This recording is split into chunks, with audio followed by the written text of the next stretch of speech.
自地震在台南市洪灾过了到今呢，已经要1个月的时间啦。即马台南的民众厝顶还未修理好势，还阁有2万外户。这搭厝顶的进度呢是敢若一成尔。指挥所表示讲，按算后礼拜会有厂商来进驻，当地人是希望讲，这中电脚步就要较紧的。 台南市洪灾造成台南2万外户厝顶受损，即阵7个龙山材料者，又还有坐地徛家厝顶用布棚咧压好，较惨的是有的连布棚拢无搭，雨水拢直接灌入厝内，再后要1个月啊，厝顶覆盖率敢若1成尔，主要因为受到气候无稳定，佮加上欠工严重，地势修复进度前着，天做大。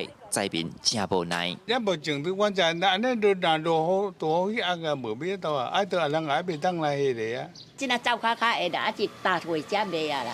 哦，啊无大共款会滴。嘿，无大原来滴。哦，即个。啊后壁一间迄走卡拢烧。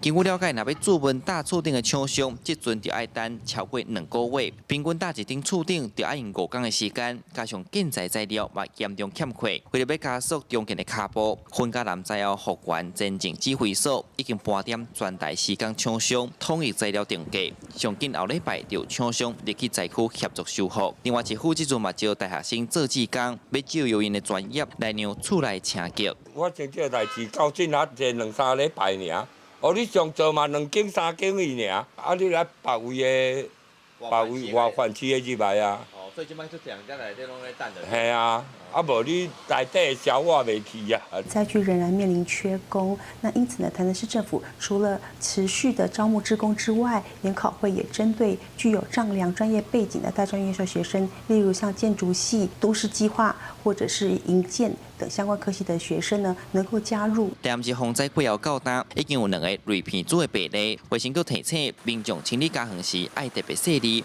唔通互皮肤去绑着垃圾水，但是出现发烧、头痛等症头，就要赶紧去看诊。呼吁高风险族群，便于你甲歹的，就要做好防护，提悬警觉。记者从台南采访报道。